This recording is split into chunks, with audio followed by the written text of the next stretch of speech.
you're just taking liberties.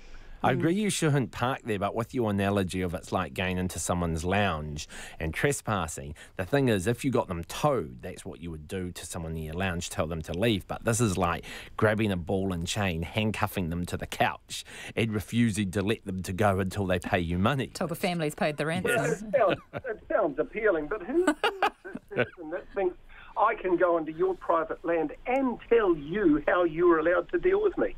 I'm so arrogant that I'll come and park my car on your front lawn and you're not allowed to do anything about it except ring someone to tow away at great inconvenience to you. And if you happen to need that space now, bad luck. Yeah, and I guess that's when one might argue that it's extortionate. Thank you for clearing up some of those issues. Really appreciate it, Steve. All right, Auckland traffic lawyer Steve Cullen. Now, Scouts, I was looking forward to getting to this because I believe, David, and I've heard this on the program before, that you have quite a background in the Scouting movement. So the story this has come from is that the bedrock of the Scouting movement in the US has been absolutely rocked after announcing plans to admit girls. So this is the Boy Scouts Association of America. So we're so fortunate to have a former pillar of the Scouting movement on the panel today, David Farrow. Were you an Arcala or is that just a guide? I was an Arcala. I was a Kia Cub Scout and Venture leader. And when you're a Cub leader, yes, you're an Arcala where they all get down and do the wolf pack. But here's the funny thing with what's happened in the US. This happened here 40, 50 years ago when Scouting became open to both boys and girls in New Zealand, and it was a non-entity. There was a bit of discussion about it. I think the older age sections were already open to both genders, and the sky didn't fall in. In fact, it just quite natural. People, guys and girls do activities together all the time. And it's amazing that this is such a big issue in the US. Politicians are now jumping in on this, saying it's political correctness gone mad. But it's just not, there's a lot of girls who actually want to do Scout activities. It's as simple as that. They like going camping and tramping and learning outdoor skills. And there is the Girl Guides, and they're a great organisation, but what guides do and what Scouts do aren't the same thing. There's a lot of people who like the Girl Guide program, but there's a lot of girls that actually want to be Scouts. Catherine, were you a Girl Guide? Or I was a brownie. I was a very successful brownie. I had lots of badges, and then I went to Guides and I just decided it wasn't going to be for me. So, did you get a golden hand? Did you get the golden hand, which was the top brownies one? Oh, yeah, absolutely. Okay. Yeah, I had a whole sleeve full of medals for things like stargazing and embroidery and stuff like that. Do you remember them to the point that you feel particularly proud of one? I remember the florist badge. I was very proud of the florist badge. Do you remember any of yours? I remember the embroidery badge, which sounds, it's so archaic, isn't it? But honestly, it took me ages to do that. I did an owl cushion and it was just the 70s masterpiece. I was very proud. I still have all my badges on my Scout blankets. I've got them somewhere. I haven't used it for a while, but... Yeah. Well, I've just had this email in as well. We haven't got a lot of time left. I was 23, says Dominic in this email, in 1966 when the British Boy Scout Association suddenly caved in to the commercial and politically correct pressures of the day to drop the word boy from their name and to demolish the khaki shorted uniform that is the ideal boys' uniform for Boy Scouts. So he clearly doesn't agree with this. He said, we have girl guides. There aren't any boy guides, so the boys should stay in one place and the girls should be another. I think we're always going to agree to disagree on that particular issue. Lovely to have you on the program today. David, thank you for your time. Thank you. Catherine, you too. Lovely to have you on the program. Thanks for having me. It is just before 5 o'clock, and coming up next, we have the news, and here's John with Checkpoint.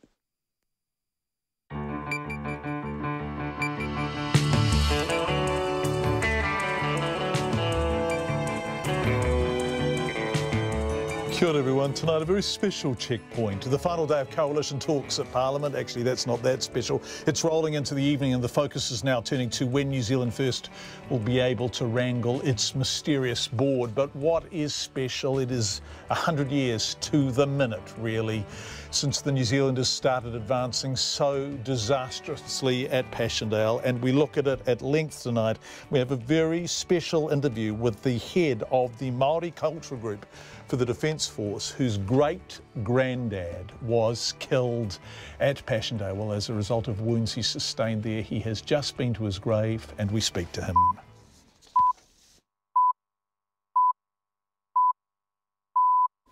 RNZ News at 5. Nisambula, good afternoon. Ko Katrina Batanaho.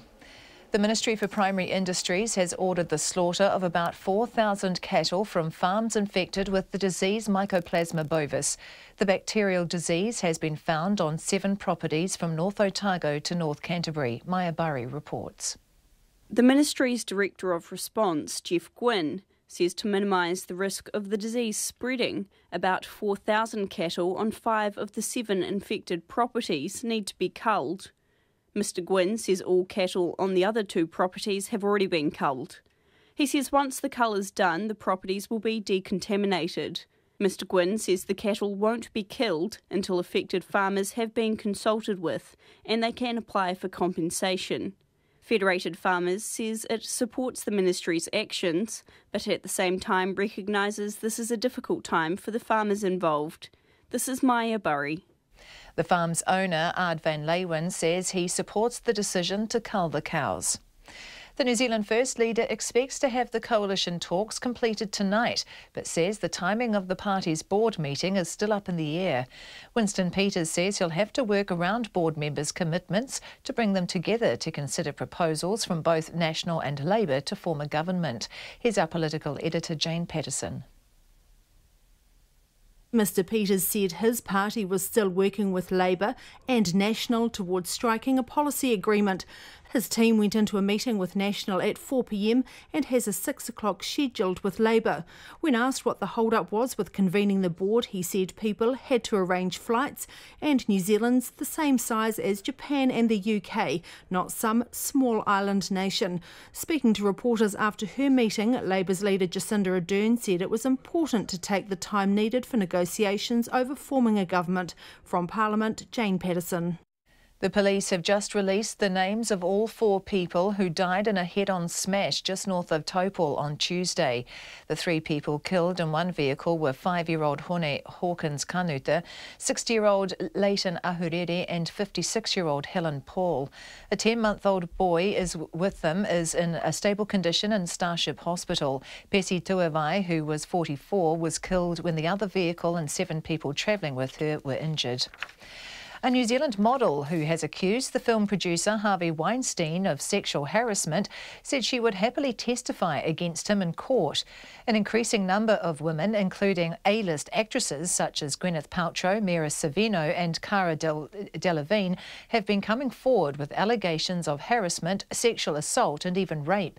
Weinstein has denied the allegations, saying any sexual encounters were consensual. But Zoe Brock, who says she was chased by a naked Weinstein into a bathroom 20 years ago after refusing to give him a massage, strongly disputes that. I hope he's watching. Say that to my face, Harvey. I would happily stand in a courtroom and testify. Happily. Model Zoe Brock. The Broadcasting Standards Authority has been holding an urgent meeting over a controversial tweet from member Sean Plunkett on Weinstein. In a tweet on Wednesday, Plunkett asked anyone else feeling for Harvey Weinstein. The tweet was met with overwhelmingly negative replies on social media. Plunkett says he was making a point about aggression on social media. The authority's chief executive, Belinda Moffat, says the board was considering the tweet as a matter of urgency. A man who attended a service in Christchurch to mark the centenary of the Battle of Passchendaele says his grandfather returned from war traumatised. The First World War offensive on the Western Front in 1917 has been commemorated around the country today. 843 New Zealanders died in the first few hours, making it the darkest day in this country's military history. Nick Nicholson says his grandfather, Frank Salter, was best described as a cot case on his return. He came back with very bad shell shock, so even the car backfiring was a problem for him. But I remember as a child that Guy Fawkes night, well, it was Guy Fawkes 2 weeks in his case because he just went bush. Nick Nicholson says his grandfather never spoke of his experience. The Mayor of Bulla District won't say how he learned one of his councillors is not a New Zealand citizen. The council is to hold a by-election after discovering Martin Hill is Australian. Gary Howard says he and the Chief Executive met with Mr Hill on Tuesday and he'll now vacate his role as the Seddon Ward councillor. A person that puts themselves forward for council. It's very much a volunteer position and doing their very best for the community, and something like this trips them up. Yeah, it's something that is so regrettable for all concerned. Gary Howard says the law requires that all nominees standing for election must be a New Zealand citizen, but does not require it to be checked or verified. He says the council has 89 days to hold the election, and Mr Hill has been encouraged to get his citizenship and stand again for election. It's 5:05. Sport, no All Blacks will play for the next New Zealand men's sevens team at next year's Commonwealth Games. The national men's sevens squad for the 2017-18 season is having its first training camp with new coach Clark Laidlaw in Mount Maunganui this week. The international season kicks off at the Oceania Sevens in Fiji next month before the opening rounds of the World Series in Dubai and Cape Town in December. The All Blacks are off limits to Laidlaw for the Commonwealth Games on the Gold Coast in April, but Laidlaw does have a list of Super Rugby players he can call upon if required. With the Commonwealth Games, you have to have players on a long list. So there is Super Rugby players within that group, but we've got to work out if the players we've got between now and sort of January are good enough, or we think they're good enough to go and win the Com game, or if we think a Super Rugby player that we've got on the list can actually add or improve our team. Clark Laidlaw. The two-time champion American John Isner is returning to the ASB Tennis Classic in Auckland next year. Isner has been a regular contender in Auckland for the past 8 years, winning his first ATP Tour title in New Zealand in 2010. Under fire, England cricketer Ben Stokes has had his sponsorship deal with sportswear company New Balance terminated. Christchurch-born Stokes has apologised to British model Katie Price and her disabled son Harvey over a video he recorded mocking the boy. The all-rounder is already under investigation by the police after being arrested following a fight outside a Bristol nightclub last month, and won't be leaving with the England side for the upcoming Ashes series in Australia. That's the news. The power of speech. It shows the power of people talking out so that it doesn't become something that is hidden, in this case, for decades. An open secret, but actually never properly addressed. Help from a higher power. Football introduced a religion. Yesterday, the whole city was with flags. People went to pray at church. And the power of rap. What we got in office now's a kamikaze that'll probably cause a nuclear holocaust. And while the drama pops, he'll just gas his plane up and fly around till the bombing stops. Truth to Power, Susie Ferguson and Guy Espiner, morning reports, weekdays from 6. Then on 9 to noon, a fresh approach to art appreciation. Athol McCready with a peek inside to Papa's soon-to-open new art gallery. And after 10, the tech startup backed by Bill Gates and Mark Zuckerberg, aiming to successfully educate children in the world's poorest countries. Join me, Catherine Ryan, on 9 to noon after Morning Report on RNZ National. Met service weather through to midnight tomorrow, Northland to Waikato and Bay of Plenty. Mainly fine today, cloudy periods tomorrow with scattered rain late afternoon or evening. Waitomo to Kapiti, including the central high country. Mainly fine today, rain tomorrow afternoon, followed by a few showers. Gisborne and Hawke's Bay, fine apart from cloudy areas tomorrow. Wairarapa and Wellington, fine spells, a few showers around the middle of the day tomorrow. Nelson, Marlborough, Canterbury and Otago, mainly fine, a brief period of light rain tomorrow morning or afternoon. Buller, Westland and Fiordland, fine today, rain tomorrow morning, briefly heavy, followed by a few showers. However, further rain in Fiordland from evening. Southland, fine today, showers tomorrow, and for the Chatham Islands, showers clearing early tomorrow afternoon. It's almost 5:09 and you're listening to Checkpoint. Kia ora everyone, thank you so much for joining us. As Katrina said, it's 5:09, 6 in Belgium. 100 years ago exactly, at this very minute, New Zealand troops were being slaughtered at Passchendaele. Their advance had begun at 5:25 a.m. Belgium time, 44 minutes ago. Thick mud held the men almost stationary as they tried to move. Barbed wire had not been cut. Artillery fire had not removed entrenched German machine gun positions, and they were cut down with such merciless efficiency that in the space of a few hours, 843 soldiers had been killed and over 1,700 were injured. Ceremonies have been held around the country today to mark the single darkest day in New Zealand's military history. We begin tonight with our Veterans Affairs reporter, Andrew McRae. In Auckland, a service at the Hall of Memories at the War Memorial Museum opened with the ringing of the bell from the SS Ionic a troop ship used during the war. The former Secretary-General of the Commonwealth, Sir Don McKinnon, spoke of this country sending 100,000 men to the First World War and a loss of 18,000 who died in or as a result of it. He says it speaks of who New Zealanders are. We not only are prepared to do such things, that we are prepared to take up arms at the appropriate time, it is within our DNA that we believe that we are doing this which is right.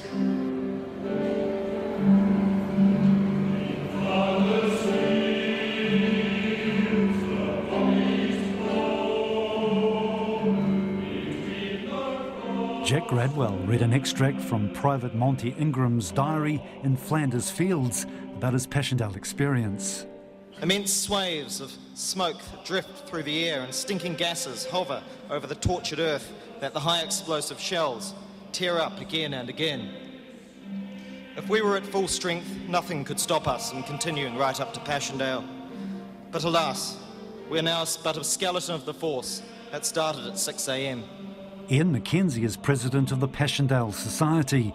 His father fought there. So it's a combination of thinking about my father and thinking about the other 300,000 Allied soldiers who were casualties in the Passchendaele offensive.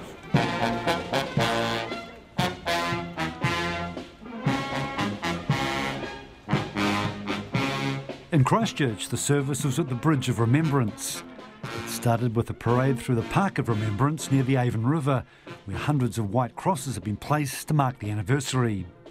The president of the city's RSA, Peter Dawson, says those who died gave their lives in the first 270 minutes, an average of one death every 20 seconds. Survivors of the ill-fated battle for Bellevue Spur reported seeing wounded falling and sinking into the mud, never to be seen again.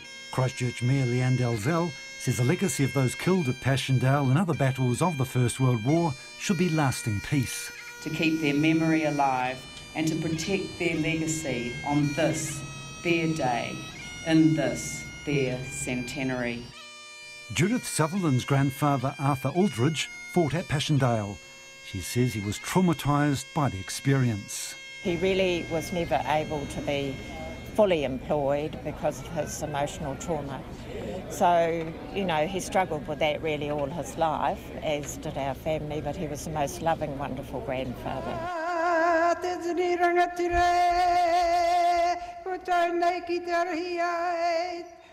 In Wellington this afternoon, the National Commemorative Service was held at Pukeahu National War Memorial Park.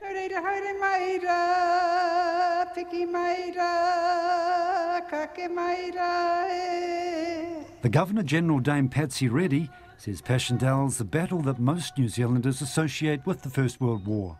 Their appalling experiences are seared into our collective memory, of mud so deep it was hard to move, of uncut barbed wire that trapped the men ahead of their objective, and artillery support that was inadequate or landed on its own troops.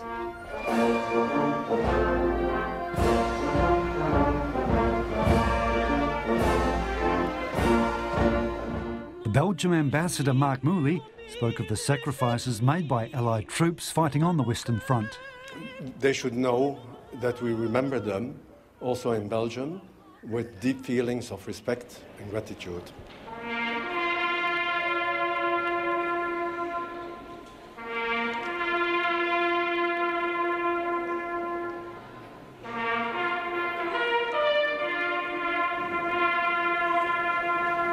A New Zealand National Commemorative Service will be held in Belgium tonight at the Tyncott Cemetery. For Checkpoint, ko Andrew McRae-Tene.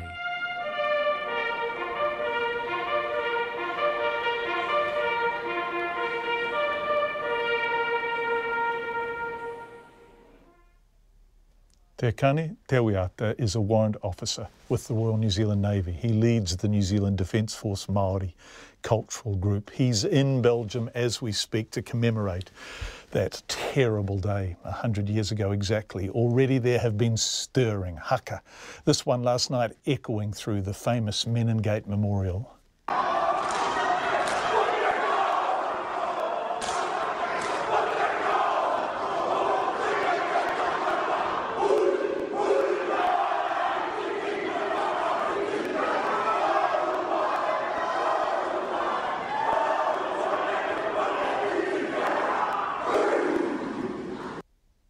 Parliament officer Te Wiata is not the first person in his family to visit Belgium. His great-grandfather was wounded at Passchendaele 100 years ago today and died of his wounds 3 weeks later at a military hospital in France. And as he leads the Māori cultural group, he tries not to think of that and of all the men who were lost, because if he does, it overwhelms him. To be perfectly honest, I'm trying not to think too hard about it, too much about it. I'd rather sort of try and keep it really, really simple in that sense, because as soon as we start to put a little bit of feeling in that, then we can tend to trip up a little bit, maybe miss our cues. You know, when you get to hear the historians talk about the battles and you are actually tramping the battlefields, then you start to really think about just what was going on, and it does make it a little bit more, everyone reacts differently in these sort of situations, but you tend to really think about how much of a waste of a war it was. If you know a little bit about the history of how it started, in that sense, generations of men were lost to their families, communities. That really brings home that reality.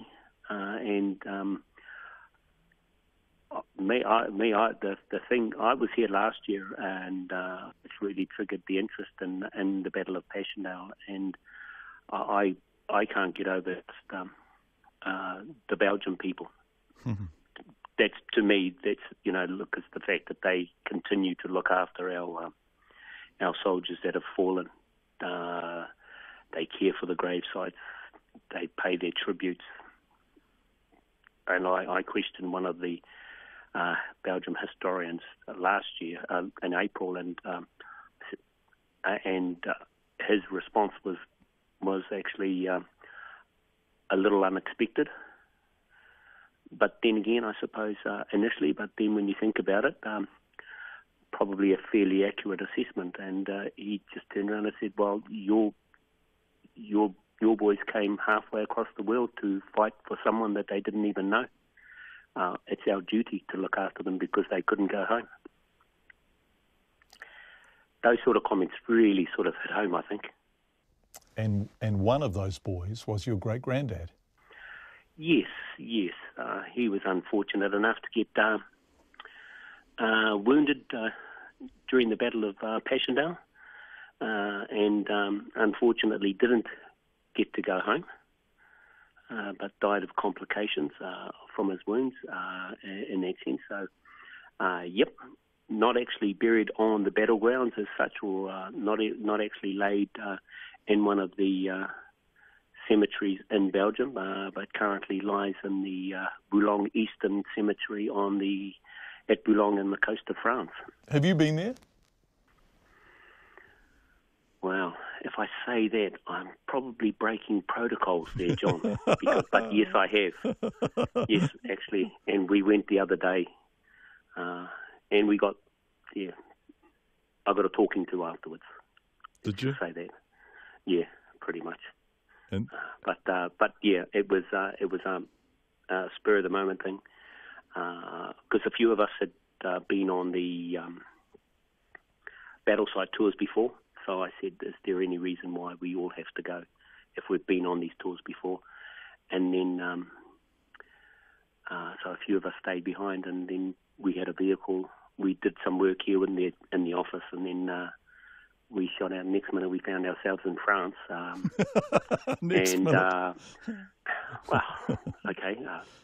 Say 20, 25 minutes later, we found ourselves in France, and we paid our respects to one of the whānau of one of our group, and then I went, "Oh, do you know that it's only an hour and 19 minutes to the coast of France to Boulogne?" And so we made a rash decision and took off. So it was pretty cool. Did you see him? So, yes. Did you see where he lies? Yes. And what's that feel like? It was quite moving because I knew that he wouldn't know who we were. So I told him who we were when I visited his gravesite. What did you tell him? Who I was and who I was from, and a little bit about our whakapapa. That's a pretty great thing to do. It wasn't something that we anticipated in that sense, because he was on the coast of France, I didn't expect to get there. But and then as you do, you post the photos on Facebook on that sense, or Messenger, and that to let the whānau know that you got there, and you become that conduit, that link, and in some cases, people are finding whānau, and this is the first time that they've been visited for over 100 years. So being that conduit and being that link to home for a lot of people, not just yourself, but for other members of your whānau or friends or family, and in that sense, or acquaintances, is probably the biggest asset that you bring home, I would think, from my perspective. Te Kani Tewiata, warrant officer with the Royal New Zealand Navy and the leader of the New Zealand Defence Force Māori Cultural Group, who yesterday, 100 years after he was mortally wounded at Passchendaele, went to see his great-granddad. The time is 22 minutes past 5. You are with Checkpoint on RNZ. The final day of coalition talks at Parliament is rolling into the evening, and the focus is now turning to where New Zealand First will be able to wrangle its mysterious board to get it into one place to make a decision where and when. No one is giving anything away about how the talks are going, aside from saying they are progressing. So when will we know what shape the new government will take? That's not clear either. Here is our deputy political editor, on the job as always, Chris Bramwell. You see, you've got a placard, you must be protesting. Ken Finlay is almost 80. He's been standing in front of Parliament all week holding a homemade sign with photos of Winston Peters, Jacinda Ardern and James Shaw glued onto it. The sign, handwritten in black vivid marker, reads, "Hope for a strong and stable government." So, yes, it has. I'm going to do my little bit for the future of the country. I'm a grandfather. There are things happening I don't like. What kinds of things? Yesterday, the youth suicide people were here. 600 youth suicides. This morning's news, road accidents, why? They've cut back on the funding. Ken says he knows the politicians can see the sign and he's been doing his best to stay all day, but he has to go home sometimes to mind the grandkids. So how long will he stay? Well, today is supposed to be the last day, so Winston tells us, or talks with National and Labour.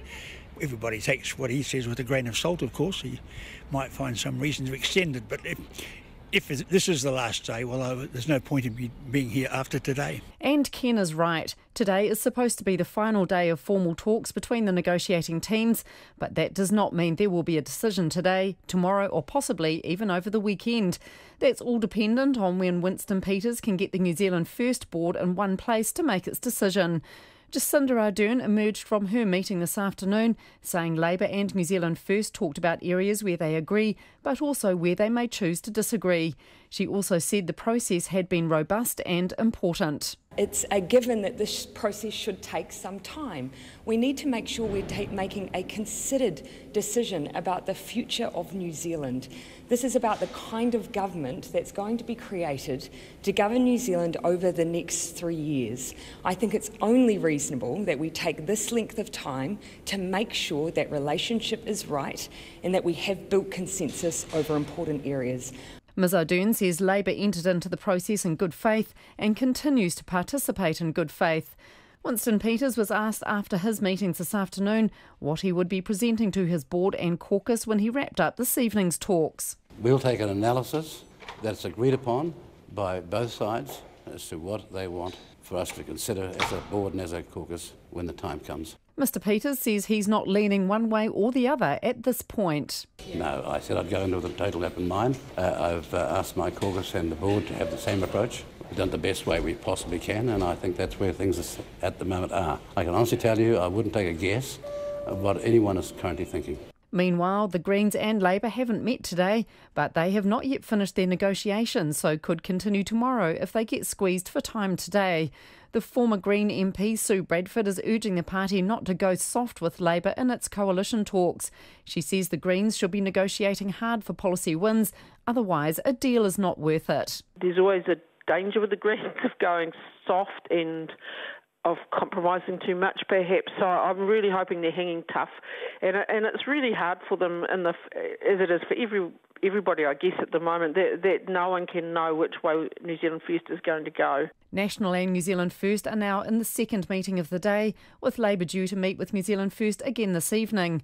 Winston Peters says he needs a few hours to check when the party's board members will be able to come together for a meeting to consider proposals from National and Labour. He says it's unlikely the board will be able to meet tomorrow to sign off a deal, so it could be the weekend or even Monday. Atu i te whare parimata mō te hōtaka o te ahiahi nei, ko Chris Bramalaho. 26 minutes past 5. 4,000 cows will be killed on farms around Oamaru as authorities try to contain the spread of the virulent disease Mycoplasma bovis. 7 farms have been infected by the disease and the cattle cull will take place on 5 of them. The other 2 have already been cleared of a quite small number of cattle. Jeff Gwynn from the Ministry for Primary Industries, MPI, says the cull is the best way to stop the disease. We are going to be depopulating and decontaminating and repopulating 5 of the farms that are infected with Mycoplasma bovis. And there were 7, right? There were 7. The other 2 were identified by traces from the original 5 or from the original dairy group, and those have been voluntarily depopulated, and they're quite small numbers. The 5 properties which you describe as depopulating, that's a culling of how many animals, roughly? Around 4,000. OK, and how will they be killed? In the main, they will be sent to the processing works, as would be normal practice. OK, and what happens, can you, forgive my ignorance here, can you use their meat? What happens to them in those circumstances? They don't present any food safety risks, so they can actually be processed for human consumption, but they have to be healthy for that to occur, which is normal practice. OK. Then you have 5 farms minus 4,000 cattle. How are they replaced and who will pay for that? The way it will work is first we will have to let them lie fallow for some 60 days and we will be decontaminating them, and that'll be a process that requires a couple of rounds of disinfection of most of the surfaces and sheds, all that type of stuff within the property.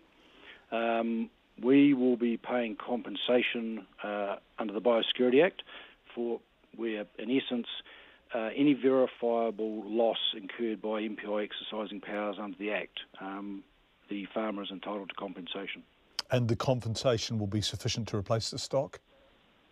It will be proportional to what their loss is, so they will be compensated for their loss.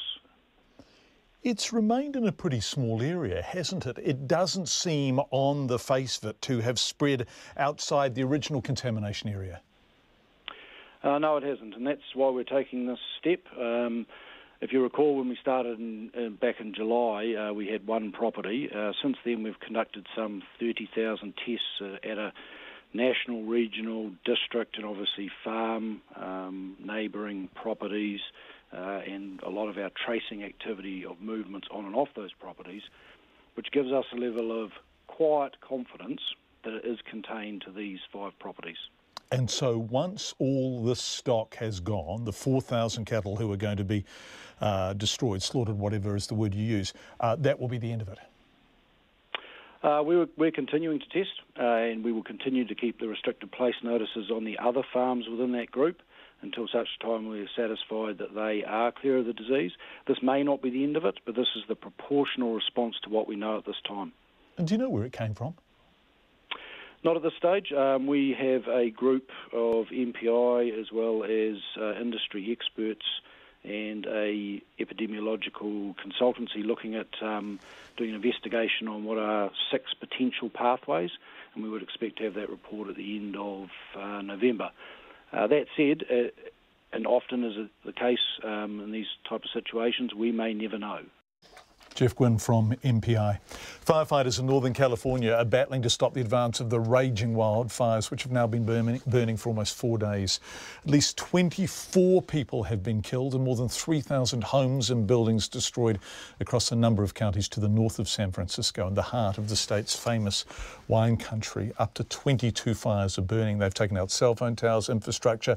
It's not clear if all of the 550 plus people reported missing have made it out. The area is bone dry and now the winds are back, pushing the fires, which cover an area about the size of Lake Taupo towards the south and closer to larger urban areas. The BBC's Peter Bowes has this report. Entire communities completely wiped out. In some areas, the deadly wildfires have left nothing but charred rubble and brick chimneys in their wake. Their destructive paths sweeping through Northern California's wine country and still burning out of control.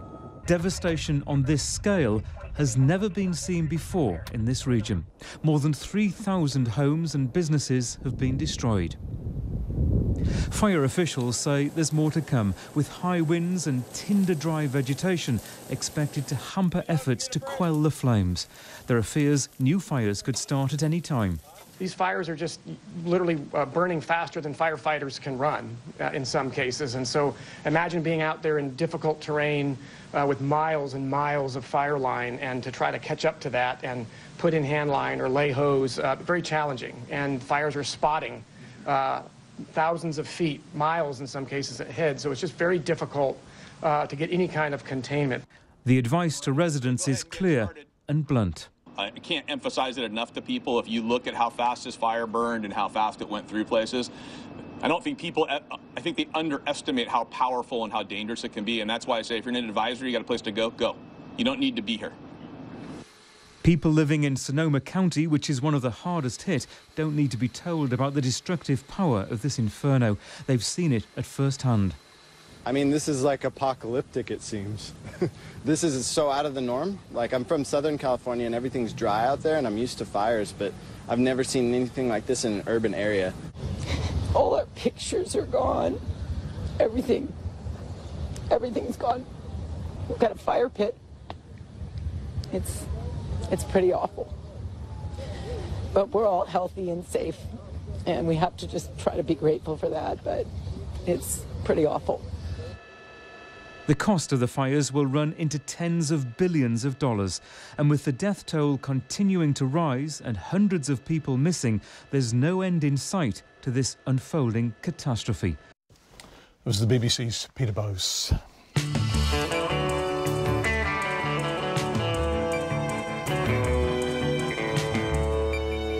Kia ora everyone, you are with Checkpoint on RNZ. Coming up, Otago University pushes ahead with controversial CCTV plans.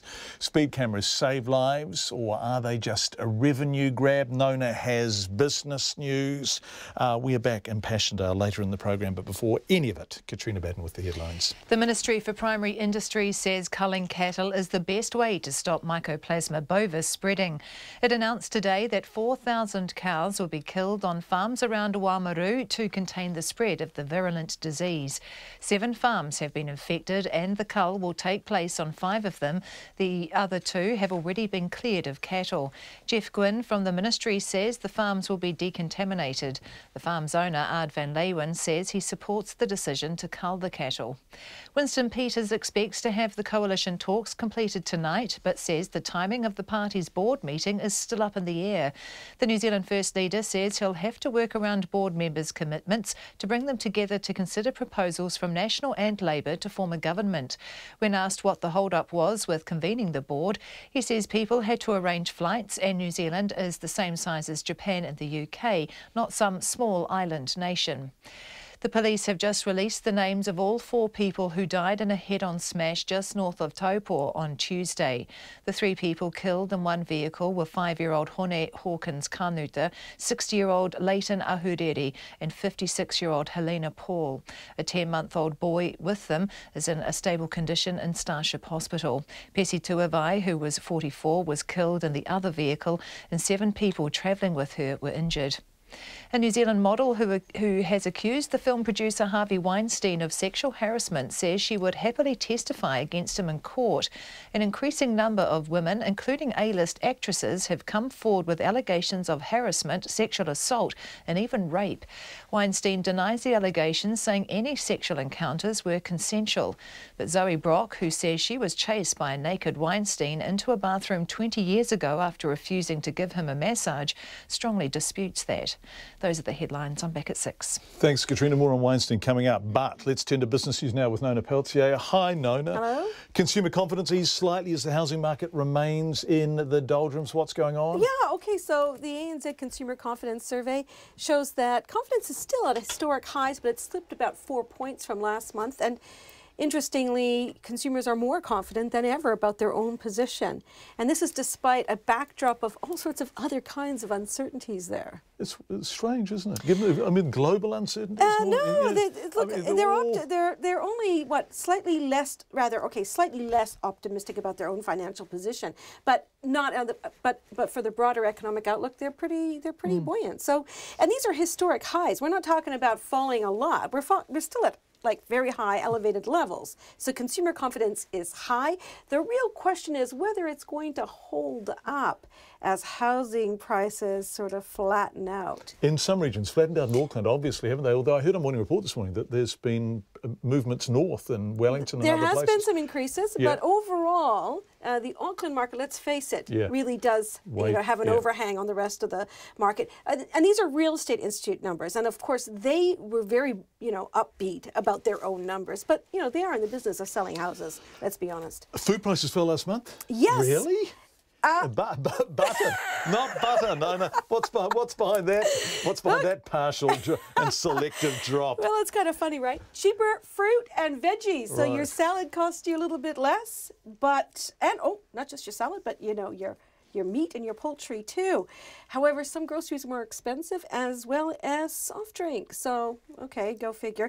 Now, the other big thing was dairy. That really went up a lot. And so the record levels of butter prices, and we've talked about this before, up more than half over the past 12 months. Outrageous. So it's a lot of, it's a lot of money for butter. Yeah, it is. Sorry, Nona. Oh, yeah. You want to know what else happened in the markets, right? Thank you. Yeah, okay, might as well tell you. Right, we had another record close, but only just. We went up just under 1%, 7 points to 8,068. And the New Zealand dollar was mixed in late trading, so it was starting to move against the US dollar, surprisingly. Don't know exactly why. Probably because of something was said somewhere, who knows. And then down a bit against the Australian at 90.9 Australian and steady at 53.6 pence. Nona Peltier, thank you very much indeed. Go and see if you can find the New Zealand First board. I'm sure they're on a plane somewhere. 22 minutes to 6, we hope so. The fallout from the sexual assault scandal enveloping the American film producer Harvey Weinstein is gaining momentum. The Academy of Motion Picture Arts and Sciences, which has handed out 81 Oscars to films produced by Weinstein's companies, is to hold an emergency meeting in Los Angeles to consider his future with the organisation.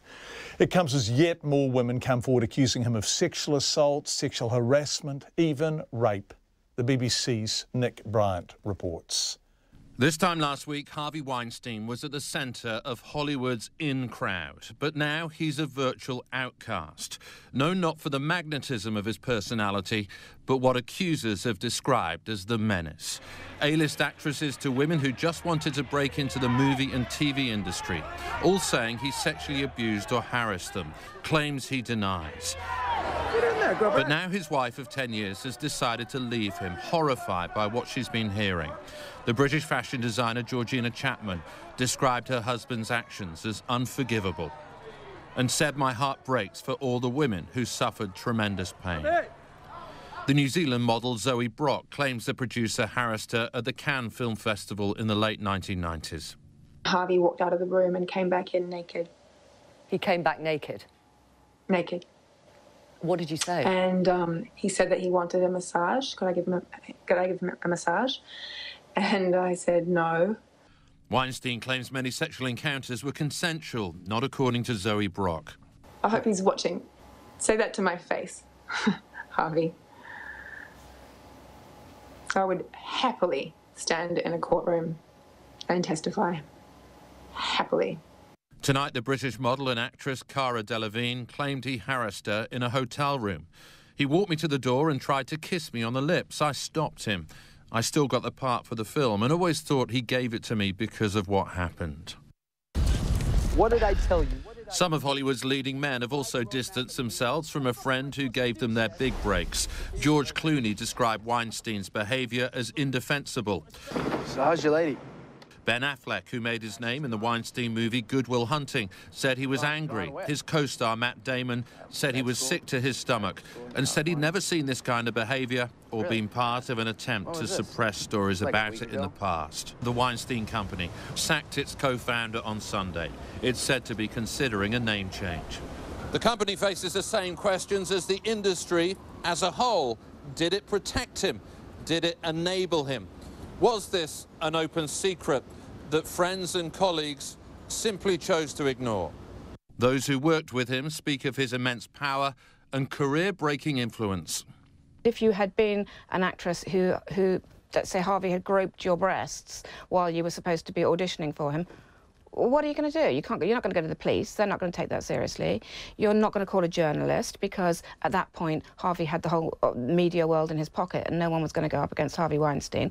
There is only a downside to reporting it, i.e. Harvey's going to destroy your career. There's no upside to doing that. Why is anyone going to do that? BAFTA has suspended Weinstein from its membership. The hosts of the Oscars are now considering taking action. His beloved red carpet, a place where he used to parade his power, for now at least, seems out of bounds. Nick Bryant with that report. Otago University is pushing ahead with plans to put CCTV cameras on the streets of Dunedin's main student living areas.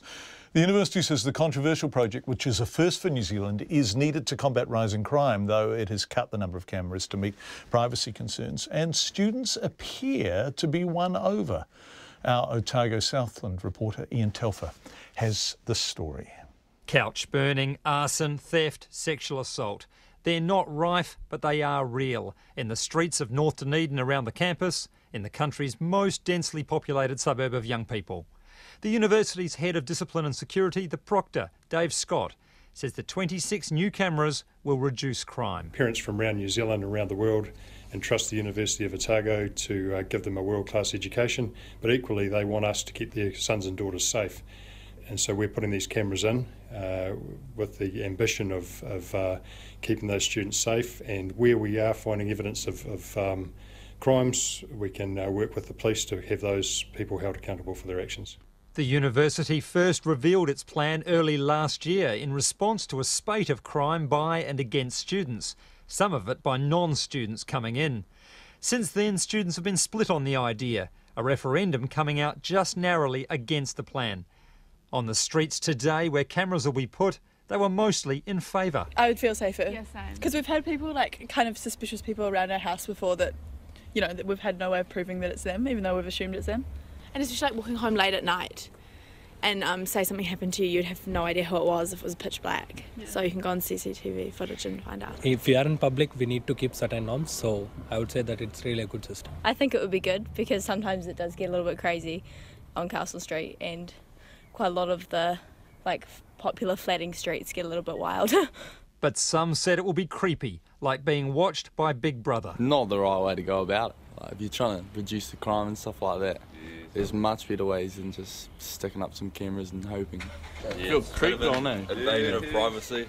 I reckon they'll use it to kick out uni students and stuff. The Otago University student president, Hugh Baird, says in response he lobbied for fewer cameras in better places and strong policies about who can watch the footage. He seems to have got that, with the university cutting the number of cameras in the first phase by a third and only allowing 3 people to authorise viewing. There's been a lot of concerns also about the nature of this surveillance and a lot of people's privacies, but I think that given the reduced number of cameras and the number of locations and also the policy surrounding it, hopefully a lot of those concerns can sort of be alleviated. Mr Baird says the university's assured him it will not use the cameras to crack down on student antics. But it's more for the serious crimes, where there's people being assaulted and king hit, or there's sexual assaults, and so it's trying to prevent those bigger things instead of the smaller sort of a bit of nudity or maybe urinating on someone's fence. The university says the 26 cameras are phase 1 and it's planning to put up another 18 cameras if the first batch does its job. In Dunedin for Checkpoint, Ian Telfer. It's exactly 6:45. Kathleen Cooper took on the care of her 4 grandchildren because she didn't want them split up and put in foster care.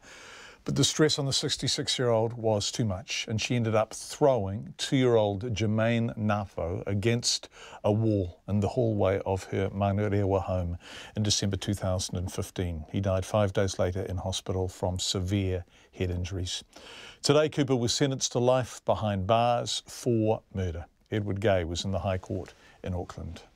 The Crown Prosecutor Aaron Perkins QC said Kathleen Cooper initially denied any involvement in the fatal assault. The court heard how she went so far as to blame a 5-year-old, also in her care, saying the girl had used an iPad to hit Jermaine over the head. Mr Perkins asked the court to impose a life sentence with a minimum non-parole period of 17 years. Cooper's lawyer, Paul Dacre QC, said his client was in her 60s and living in a retirement village when she took on the care of her 4 grandchildren. The parents of the children could no longer care for them, and as a result there was intervention by SIFs, there was family conferences, and in the end it would appear that the only available accommodation for the children to be together was with Mrs Cooper. Mr Dacre said Child, Youth and Family, now known as Oranga Tamariki, rightly or wrongly saw Cooper as an appropriate caregiver and put the children in her care. Again, without going into details, she did not have adequate parenting skills. She did not have appropriate parenting skills. Mr Dacre said the house had furniture, and while the children were smacked, they were also provided for. She took on that task. It was an onerous task, but she took it on, in my submission, with a desire to fulfil the obligations and a desire to help the children. Cooper had little support, but Justice Cates said witnesses at her trial had described the children as well-fed and clothed. Their rooms were nicely decorated. They had lots of toys and clothes and a trampoline in the yard. Beneath the surface, however, all was not well. You were a harsh disciplinarian who appears to have smacked the children frequently with considerable force despite their young age. Neighbours frequently heard yelling and swearing, and childcare workers noticed bruises on the children. The judge said in the week before the murder, Cooper had extended family staying. Some slept in tents on the back lawn, and Cooper joined them in the garage to smoke methamphetamine. Traces of the Class A drug were later found in the children's hair. It is incomprehensible that as a grandmother with responsibility for 4 young children, you would think it was in any way acceptable to spend your evenings smoking methamphetamine. The night before the murder, Cooper had been up all night with a baby who had a stomachache.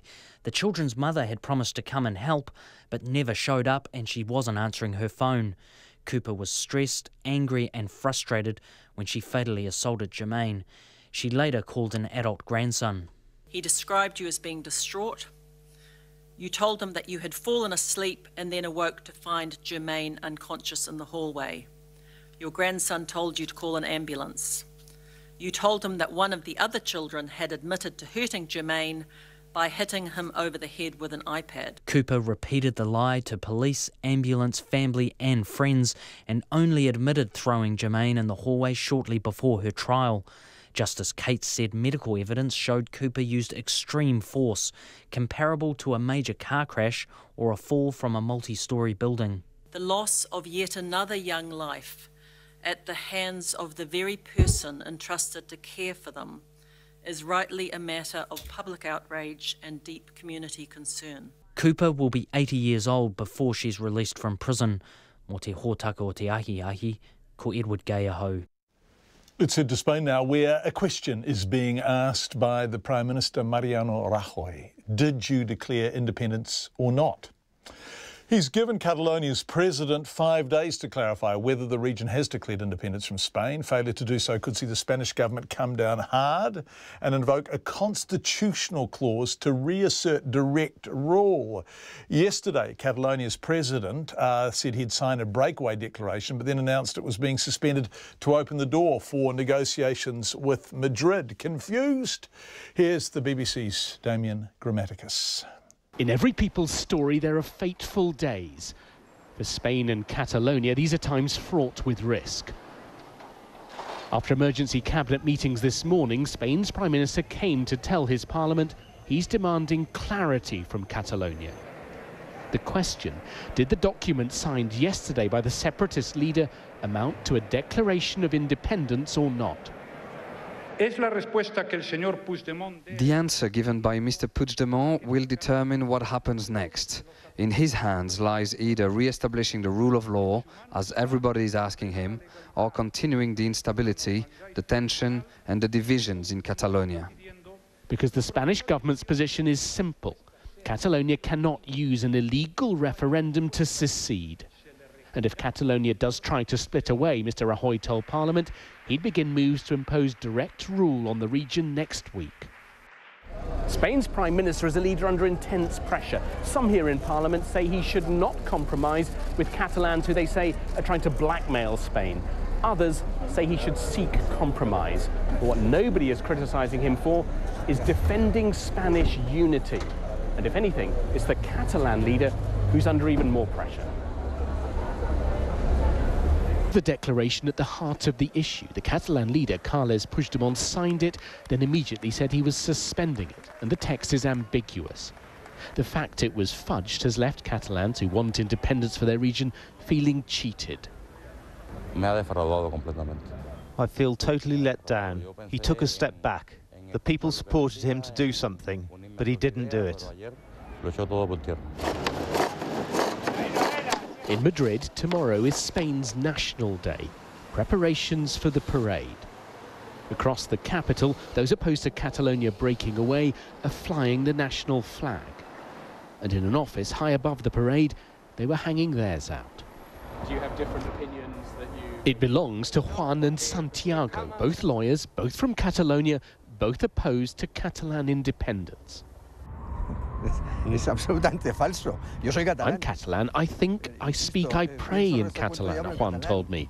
Puigdemont does not speak in my name. So Spain's divisions are growing deeper. And now the government has set a deadline next week for Catalonia to come back into line.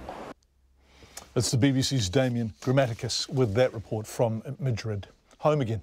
The blind community will soon have emails and e-books at their fingertips as innovators figure out ways to slash the cost of Braille technology. But getting cash out of an ATM or checking in at the airport are still some of the everyday challenges blind people face. Now, on World Sight Day, self-described technology nerd Neil Jarvis, who is blind, talks to our reporter Eva Corlett, who isn't, about the triumphs and frustrations of everyday technology.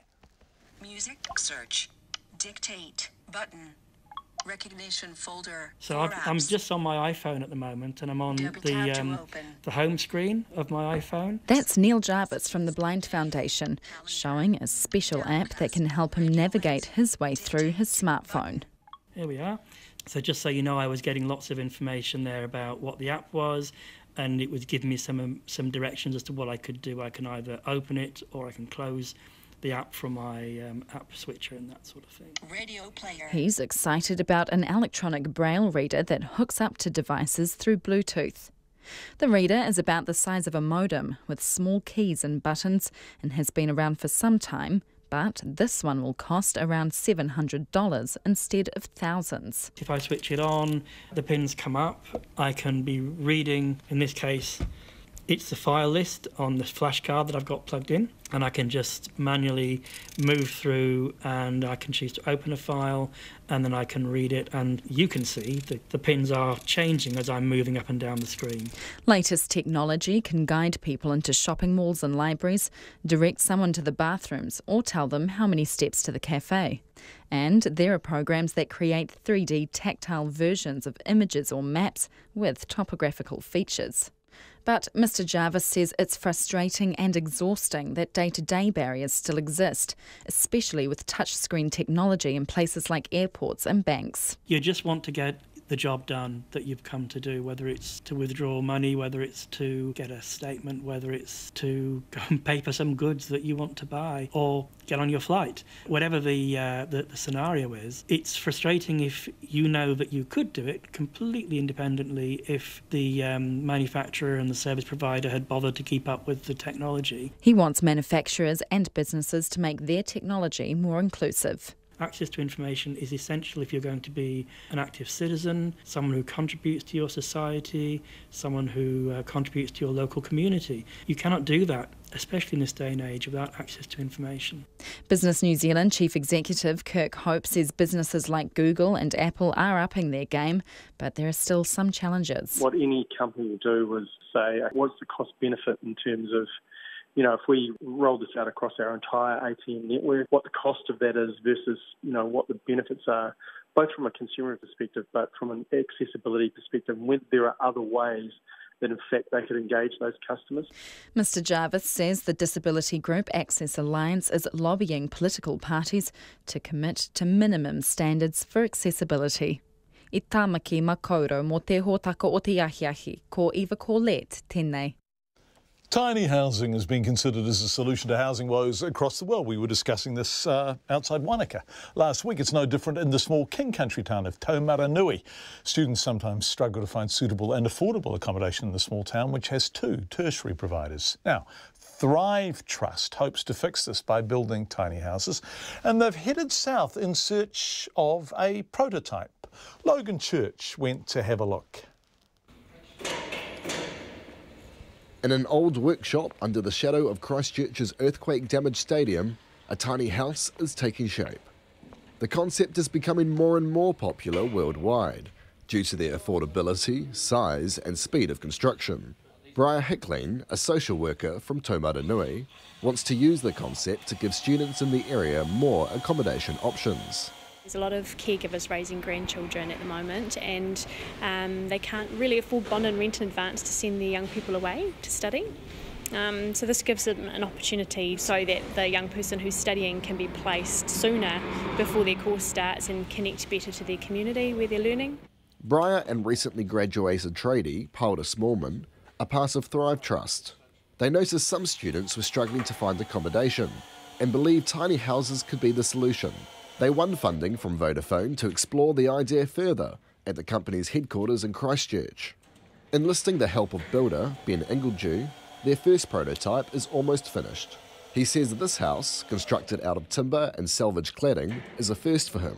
No, normally great big flashy architectural homes on the hillside somewhere where we've got 6 months, 18 months ahead of us. Lots of subcontractors. No, this is really a first, but it's great. It's awesome. Must be quite refreshing. Yeah, it is. Well, you can't get a great big 300 square metre house done in 4 days. The team hopes that students will eventually be able to purchase or rent these buildings to live in. While no land has yet been earmarked for houses back home, they hope the structure's small size will mean land won't be hard to secure. Mr. Smallman says the tiny houses will also provide another benefit for his hometown, employment. There's not a wide range of work there. A lot of it's to do with retail and, we've got a supermarket and that employs a lot of young people, but otherwise there's just a lot of bakeries and just far takeaway restaurants. But when it comes to building or anything like that, it's more, there's really isn't that much. The tiny house being built today really is tiny. It takes up less than 10 square metres.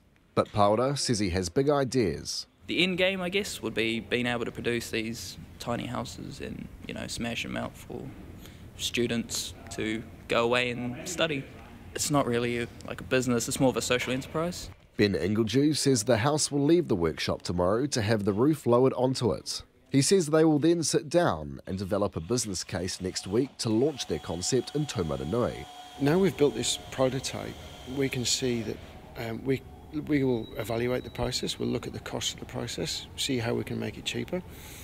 but we'll also see how we can improve the design to make it a bit lighter, a little bit simpler. The team hopes the idea can be refined to the point where these houses can be built quickly and cheaply in bulk across New Zealand. In Christchurch for Checkpoint, Logan Church. Coming up to 6 o'clock, feedback from Bevan about food prices. Food prices dropping? Really, John? Just to give you an on-the-ground comparison, I spend an equal amount of time in Oz and Christchurch. Gee, our grocery prices are high in NZ. We shop at Aldi, the German supermarket in Australia.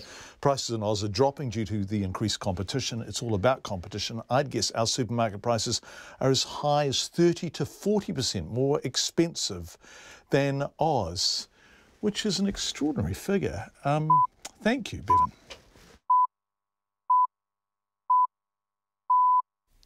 RNZ News at 6. Ngā mihi nui, good evening. Ko Katrina Batten tēnei. The Ministry for Primary Industries has ordered the slaughter of about 4,000 cattle from farms infected with the disease Mycoplasma bovis.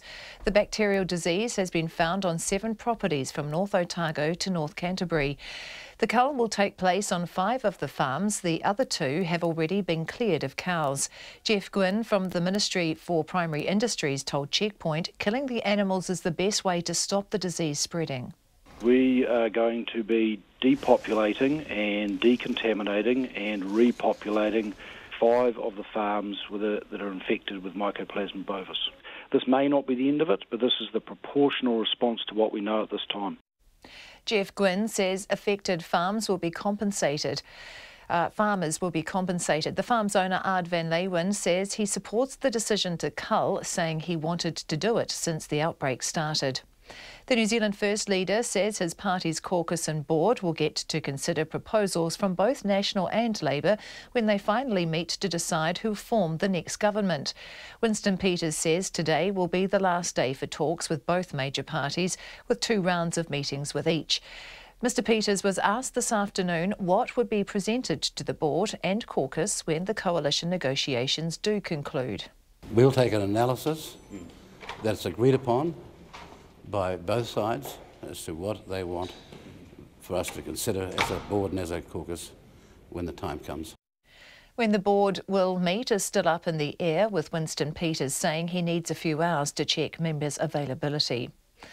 A High Court judge says the murder of a child by the very person who's meant to be protecting them will rightly spark public outrage. Kathleen Elizabeth Cooper was today sentenced to life in prison with a minimum non-parole period of 14.5 years. Justice Cates says Cooper took on the care of 4 of her grandchildren aged under 5. But one of the children, 2-year-old Jermaine Ngafo, has special needs and was having toilet accidents. The judge said it was likely the 66-year-old threw Jermaine against a wall. The loss of yet another young life at the hands of the very person entrusted to care for them is rightly a matter of public outrage and deep community concern. Cooper will be at least 80 years old by the time she's released from prison. A memorial gifted by the people of Belgium has been unveiled in Wellington to commemorate the Battle of Passchendaele. It comes after services were held around the country, marking the centenary of the First World War offensive on the Western Front. 843 New Zealanders died in the first few hours, making it the darkest day in this country's military history. Here's our Veterans Affairs reporter, Andrew McRae. The memorial was unveiled on the eastern terraces of the Pukeahu National War Memorial Park. The Belgium ambassador Mark Mooley spoke earlier at the National Commemorative Service, thanking New Zealand for its sacrifice. He says those who gave their lives are remembered with deep feelings of respect and gratitude. The Governor-General, Dame Patsy Reddy, says the appalling experiences at Passchendaele are seared in this country's collective memory. She says Passchendaele is a battle that most New Zealanders associate with the First World War. Ko Andrew McRae tēnei. Sean Plunkett is once again in hot water for his Twitter posts, this time with the Broadcasting Standards Authority. The former broadcaster and top party political advisor asked Twitter users if anyone else felt for Harvey Weinstein, the Hollywood producer who's currently facing allegations of sexual harassment and assault, Charlie Drever reports. Mr Plunkett's tweet was met with overwhelmingly negative responses. His account has since been deactivated, which he says is not due to his comments on Weinstein. He says Weinstein is repulsive and wouldn't comment further. He was recently appointed to the Broadcasting Standards Authority. Its chief executive, Belinda Moffat, says the board is aware of the tweets and she is treating them as a matter of urgency. Mr Plunkett is also being investigated by the police after he sent out 2 tweets on Election Day in a potential breach of the Electoral Act. This is Charlie Drever. A New Zealand model who has accused Harvey Weinstein of sexual harassment says she would happily testify against him in court. An increasing number of women, including A-list actresses such as Gwyneth Paltrow, Mira Sorvino and Carla Delevingne, have been coming forward with allegations of harassment, sexual assault and even rape. Weinstein has denied the allegations, saying any sexual encounters were consensual. But Zoe Brock, who says she was chased by a naked Weinstein into a bathroom 20 years ago after refusing to give him a massage, strongly disputes that. It's 6:05. Sport, and Tom Latham's ability against spin will see him moved to the middle for the New Zealand cricket team's one-day series in India. Latham has spent the majority of his time in the Black Caps 50-over team, opening the batting, including during a 3-2 series loss in India this time last year. The side left today for a 3-match one-day series in India, with Martin Guptill now set to open the batting with either Colin Munro or George Worker. The Black Caps coach Mike Hesson says it made sense to give Latham a new role. We've made that pretty clear over the coming months that Tom's sort of pushing his case as someone who can keep and bat in the middle. Certainly his ability against spin will be critical for that. Tom was probably our best performed batsman 12 months ago in India, obviously in those spin-friendly conditions. So he certainly brings those qualities, which is helpful. Mike Hesson. The Breakers are relying on a much bigger impact from veteran guard Kirk Penney for the second match of their Australian National Basketball League campaign against the Sydney Kings in Auckland tomorrow night. Penney is back training after a stomach virus saw him score just 7 points in the opening round loss to the Cairns Taipans. And the Polish driver Robert Kubica has completed a one-day test with Williams at Silverstone as he pushes for a Formula One comeback after a 7-year absence. Kubica partially severed his right forearm in 2011 during a rally he entered for fun before the start of the Formula One season. That's the news. Tonight on Night's Denise Gibson, who's making bags out of old blankets. Or maybe it's blankets out of old bags. Either way, they're selling. Our Changing World looks at preparations for our next super volcanic eruption, like when Taupo blows its top. And we'll cross to Belgium as commemorations for the centenary of the Battle of Passchendaele, this country's most disastrous day so far, get underway at the site of the battle itself. On nights from afternoon news at 7 on RNZ National. Met Service weather through to midnight tomorrow. Northland to Waikato and Bay of Plenty mainly fine today. Cloudy periods tomorrow with scattered rain late afternoon or evening. Waitomo to Kapiti, including the central high country, mainly fine today. Rain tomorrow afternoon, followed by a few showers. Gisborne and Hawke's Bay, fine apart from cloudy areas tomorrow. Wairarapa and Wellington, fine spells, a few showers around the middle of the day tomorrow. Nelson, Marlborough, Canterbury and Otago, mainly fine, a brief period of light rain tomorrow morning or afternoon. Pulla, Westland and Fiordland, fine today. Rain tomorrow morning, briefly heavy, followed by a few showers. However, further rain in Fiordland from evening. Southland, fine today. Showers tomorrow, and the Chatham Islands, showers clearing early tomorrow afternoon. It's just gone 6:08, and you're listening to Checkpoint. Thank you very much indeed, Katrina Batten. Ceremonies have been held around the country today to mark the Passchendaele battle 100 years ago today, in what turned out to be the darkest day in New Zealand's military history. In the space of a few hours on October 12, 1917, 843 New Zealand soldiers died and over 1,700 were injured in an ill-conceived, ill-fated offensive against German lines.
A memorial service in Auckland was opened with the ringing of the bell from the SS Ionic, a troop ship used during the war. In Christchurch, there was a parade through the Park of Remembrance by the Avon River in the city centre, where hundreds of white crosses mark the anniversary. Our reporter Te Aniwa Hurihanganui was at the Pukeahu National War Memorial Park in Wellington to witness the national ceremony this afternoon. She told us about how the occasion was marked there. Yeah, hi John. I'm here at the Pukeahu National War Memorial here in Wellington. Hundreds of people have been flooding through here, all ages, even very young people, families, to remember the Battle of Passchendaele. Opening the ceremony was the Governor-General, and we had the Belgium ambassador here today. They spoke mostly about the devastating events of that battle. We've had the main event today, which was the unveiling of the new Belgium Memorial, a beautiful piece of artwork from two well-known Belgian designers. It looks much like a woven fern piece, and it depicts a wreath. So a really beautiful display and a huge feeling of mourning here today, John. Yes, I can well imagine. What's been said by the people you've heard speaking? The Governor-General, Patsy Reddy, had a beautiful speech to open the commemoration today. She spoke about the devastating loss of New Zealand soldiers, 843 deaths and nearly 2,000 wounded. She also spoke about the 100 more who died later on from their injuries, which was really devastating to hear. Most people think it was the 843 who lost their lives, but there were many more. She spoke about the Belgian Relief Fund that New Zealanders helped raise after the battle. £800,000 were raised by New Zealanders to help families move on from such devastating loss. That's $100 million New Zealand. Wow. And, yeah, a huge feeling of loss here. What other events are happening? Later on tonight, Te Papa is going to have a musical tribute from the New Zealand Air Force Band. But I suppose the unveiling of the memorial has just been presented to the public, and I'm sure people will come round all night and have a look at that.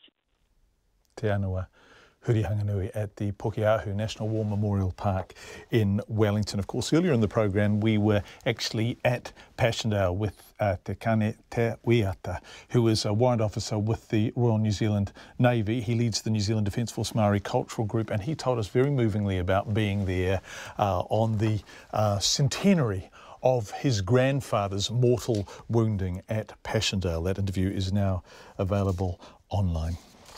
This morning on Morning Report, RNZ revealed only 18 fixed cameras covering Auckland and Wellington are operating throughout New Zealand. We're talking about speed cameras here. Now, police and the AA are downplaying the matter.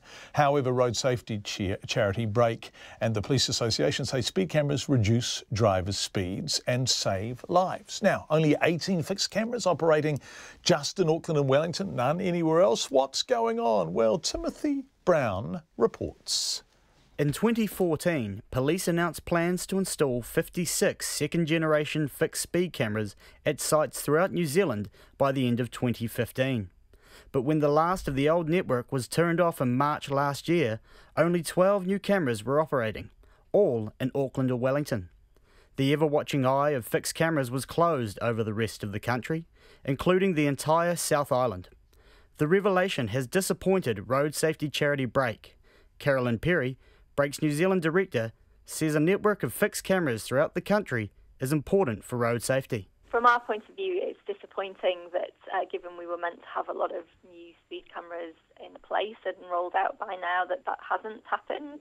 We know from evidence around the world that speed cameras are an effective way of both preventing deaths and serious injuries and reducing speed. Carolyn Perry says fixed cameras are an important tool in addressing New Zealand's troubling road safety record. We have in New Zealand a rate of road deaths which is about double the amount of some of the best performing countries in the world. And when you look at those countries that are doing really well in terms of reducing their road deaths, one of the things which does come in is enforcement around speed and things like speed cameras. But police have downplayed the delayed rollout of the second generation network. Only 18 are operating, but the police's road operations manager, Inspector Peter McKinney, says when it comes down to it, this isn't a big deal. Road safety comes down to the way people drive, and the safe speed cameras are just one tool to try and encourage people to travel at safe and appropriate speed. The fixed safe speed cameras are only part of that. Inspector McKinney says the onus is on drivers to take road safety messages seriously. At the end of the day, we can only influence how people drive, and as best we can, and it's up to the drivers themselves to be mindful of driving safety all the time. We expect if someone's handling a firearm, that they're going to concentrate on handling that firearm in a safe manner the whole time, and we should be expecting the same of people when they're driving cars. The Automobile Association supports police's views. The association's motoring affairs manager, Mike Noon, is sceptical the lack of cameras matters much to the road toll. He says police are still heavily monitoring motorists' behaviour. In 2013, there were 877,000 speeding tickets issued, and this is camera ones, and in 2016 there was 869,954. So I think it's wrong to say that the lack of the fixed cameras, which are largely in urban areas, has caused this problem. Although it is unclear what effect increased fixed camera coverage may have had, their absence in much of the country has coincided with one of the deadliest periods on the roads in recent history. Last year's road toll was the worst since 2010, and so far this year, 297 people have already died. Separately, the remaining people killed in a crash just north of Taupō that claimed 4 lives and injured 8 have been named. They are 5-year-old Hone Hawkins Kanuta and 56-year-old Helen Paul, both from Kaikohe, and 60-year-old Leighton Ahuriri. A 10-month-old baby, who was also in their car, remains in Starship Hospital in a stable condition. Pesi Tuivai, who was travelling in the other car, was also killed. The police don't believe speed or alcohol were factors. For Checkpoint, Timothy Brown. Thanks, Timothy. Just before we move on, a note from the police. They have corrected the name they gave out of the 56-year-old Kaikohe woman who died in the Taupō crash. She was Helena Paul, 56-year-old Helena Paul from Kaikohe. Feedback coming in on speed cameras. Hi, John. I think speed cameras are a revenue earner, says Tina. I live in Ascot Park, Porirua. We have a speed camera on the main road to our suburb, so drive past it every day at least twice. We purposely slow down, of course, for the camera. What the country needs is more officers on the road, patrolling, catching the people speeding unexpectedly, also spotting them on their phones, not wearing safety belts, not indicating, etc., etc. Thank you, Tina. Let's go to Washington. Donald Trump is threatening to revoke the licence of one of America's largest television networks. Is he threatening or is he just big-mouthing on Twitter after reports he demanded a 10-fold increase in the size of the country's nuclear arsenal during a meeting with top officials? The US president said it's disgusting that reporters can publish whatever they want. His battle with NBC comes amid a growing number of sources suggesting all is not well within the Trump White House and getting less well by the day. From Washington, our correspondent Simon Marks reports. In the modern history of the US presidency, we've never heard anything quite like Donald Trump's broadside against a free media. It occurred as the president was sitting alongside Canadian Prime Minister Justin Trudeau, who was visiting the White House, and Mr. Trump was intent on pushing back against an NBC News report that he recently demanded a massive build-up in America's nuclear arsenal. General Mattis put out a statement, or is putting out a statement, saying that that was fake news, that it was just mentioned that way, and it's frankly disgusting the way the press is able to write whatever they want to write, and people should look into it. It's not quite clear what he meant there by looking into it. After all, the thing that President Trump called disgusting is actually also called a free press, and it's constitutionally guaranteed by America's First Amendment. The press is legally entitled to write whatever it wants to write. That's the whole point. And previously, the president's own press secretary, Sarah Huckabee Sanders, told reporters that he gets it. Absolutely. The president is an incredible advocate of the First Amendment. Hard, though, to square that with a president of the United States who is now threatening to review the broadcast licenses held by NBC. The network has been around since 1926. It's won over the decades thousands of awards for its reporting, but it's now regularly accused by President Trump of making it all up. That was just fake news by NBC, which gives a lot of fake news lately. Of course, the president used to like NBC. His programme The Apprentice, which in many ways laid the groundwork for his presidential run, was broadcast over the very NBC airwaves that he now finds so offensive. And if he's got a problem with NBC, wait till he reads the latest edition of Vanity Fair magazine. It's reporting, based on interviews with 6 senior Republicans and Trump advisors, that there is growing concern within the White House about the president's stability. That's an echo of weekend claims by a top Republican Senator, Bob Corker, who says the White House is now an adult daycare center. One advisor told Vanity Fair the Trump presidency is unraveling. Of course, the White House denies it and calls it fake news. For Checkpoint, I'm Simon Marks in Washington. 6:20, a new report from the UN says attacks against Rohingya Muslims in northern Myanmar have been organised and systematic and designed to drive them out of the area permanently. More than 500,000 Rohingya have crossed into Bangladesh from the Rakhine state since the end of August, fleeing a military crackdown. The UN report is based on dozens of interviews with refugees. The ABC's Penny Timms has the details. 30-year-old Sayed Hassani is dealing with the death of his whole family. They were killed when the boat they were on sank as they tried to escape the violence in Myanmar.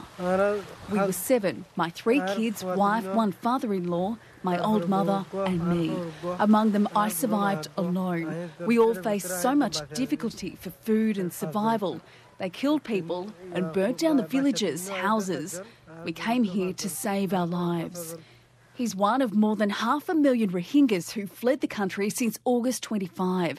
That's when Rohingya militants attacked police and military posts, prompting reprisal attacks from Myanmar security forces. The United Nations says there appears to be a strategy in place to instill widespread fear and trauma against Rohingya Muslims. It interviewed 65 Rohingyas in mid-September and has now released its report.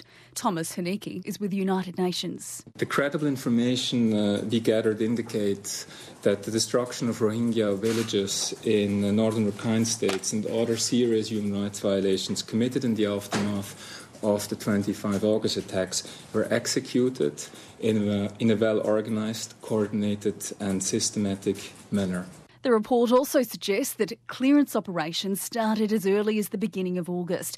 These operations are designed to force people out of their homes and prevent their return. The destruction by the Tatmadaw of houses, fields, food stocks, crops, livestock and even trees render the possibility of the Rohingya returning to normal life and livelihoods in the future in northern Rakhine almost impossible. The UN believes people were killed when they were asked to leave their villages. They were also murdered on hillsides and even at the border with Bangladesh.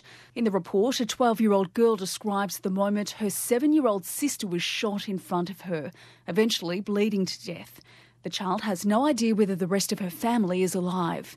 Karen Friedrich is a member of the UN Human Rights Office mission to Myanmar. The witness statement we received mentioned many cases of where the Myanmar security forces arrives, either with megaphones mentioning to people to leave, ordering people to leave, or immediately attacking as a first. And then on a second step almost, the Rakhine Buddhist individuals then come often with knives or machetes. Jyoti Sangira is the head of the Asia and Pacific region of the United Nations Human Rights Office. She's calling on Myanmar's leader to end the violence. Our ask from Aung San Suu Kyi is certainly immediately to stop the violence. As you know, on the 9th of October, there was an influx of some 11,000 refugees as well. So clearly it seems that some level of eviction, displacement, forced movement and violence may be continuing. But the UN itself is also under scrutiny over its failure to adequately address and deal with the human rights concerns in Myanmar sooner. Today, it's announced that it's recalling its top official in the country, Renata Lokdesellen, as part of what it says is a planned succession process. She was at the centre of a BBC report last month and was accused of trying to prevent human rights activists from travelling to areas where there was suspected violence. That was the ABC's Penny Timms reporting. Whole towns are now being evacuated in Northern California as the fire emergency there grows. At least 24 people have now been killed as the fires, which began 4 days ago, continue to burn north of San Francisco. Up to 3,500 homes and buildings have been destroyed. Many of those are wineries. Well, not many of them, but quite a few of them. CNN's Miguel Marquez visited one of them, which was hit earlier in the week, and is now trying to put the pieces back together. An enormous swath of Northern California threatened by fire. Smoke-filled valleys and charred remains of entire neighborhoods in an area known for its natural beauty, good food, and wine. I've been here 20 years, so it's like mine, yes. How tough is it to see this? I want to cry. I'm trying not to. Pierre Bierbent has made wine in Napa Valley for 30 years, the last 20 at Signorella Winery. My desk was here. This is my file cabinet. And the door was here. You can see the mat still going. But there's nothing left to. The winery, tasting room, and public areas all gone. But the important stuff? It looks fine. The barrel room and vintages from this year and last all spared. And the most important part, the vines, the future. 28-year-old vines here, and this is right on the edge, and there's no damage, which is really nice to see. That there's nobody hurt here, which to me is the most important thing. The wine industry pours $57 billion a year into California's economy. When I go back to France, my friend from school, they know about Napa Valley. 30 years ago, they were kind of making fun about California wine. And now they don't make fun anymore. Say, oh, Napa, yes. Today, no one laughing. Fires still burning, the death toll rising, and communities for miles around bracing for the worst as those who have been through it start planning for the future. That report from CNN. Just before we go tonight, the Department of Conservation is to cut access to the car park at one end of the Tongariro crossing in a bid to stop congestion on the Great Walk, Central North Island, of course. People won't be able to park for more than 4 hours, meaning anyone wanting to do the track will have to take a shuttle at least one end. Now, Federated Mountain Club says it's worried that people's freedom to enjoy the national park will be greatly restricted as a result of this. Our reporter Rowan Quinn spoke to the president, Peter Wilson, about how the track looks at peak season. It's littering. There's always a waste disposal problem, human waste disposal problem when you get that many people. And I think beyond that as well, you know, it's a human clutter in an alpine landscape. But that's the price we pay for tourism. You know, I'm conscious that tourism's our biggest export earner in New Zealand. That's what's bringing the bucks into the country right now, and we can't stop those tourists. We're looking at Doc saying that, you know, you can't park for more than 4 hours at one of the sides of the car park, isn't it, of the crossing. You know, what do you think about that idea? Well, Doc's between a rock and a hard place across New Zealand with the tourism boom, because we've got a lot of crowded sites. The Tongariro crossing is one of them, and they're desperately looking for ways just to control the large number of visitors that are coming to New Zealand. What have your members noticed about how the track is operating at the moment? The problem is, what we've got here is that locking the gate and putting the parking restriction in place for tourists affects Kiwis as well, who might be doing something there other than the Tongariro crossing. Yeah, so you're talking about the freedom of access. You know, are you worried about the whole ethos of the national park being eroded a bit? Exactly. Well, I think that, the parking restriction certainly is at the outer edges of the law.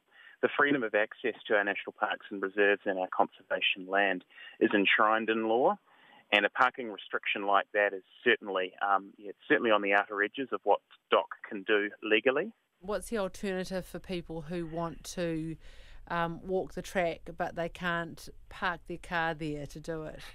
Well, FMC, my organisation, had negotiated an alternative 3 or 4 months ago, but we don't know where this alternative has gone to. It seems that this parking restriction has just come out of nowhere, and we weren't notified about it. It's certainly nothing that we agreed to.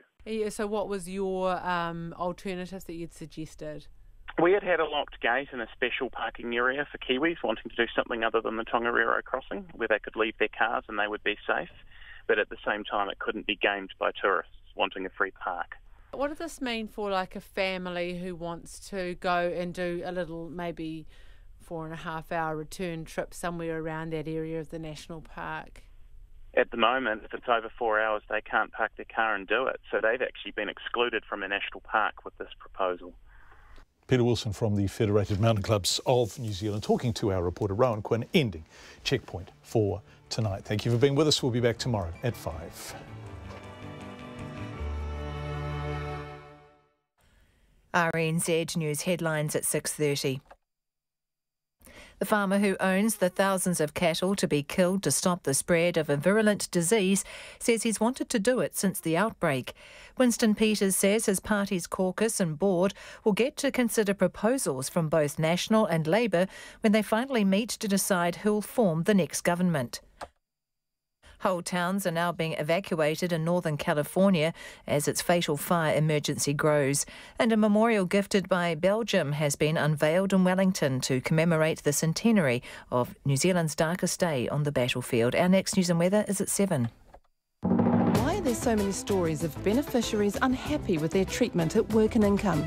People just look at you like you're beneath them, sort of subhuman. I dread going asking for help because I feel like they're going to give me the third degree.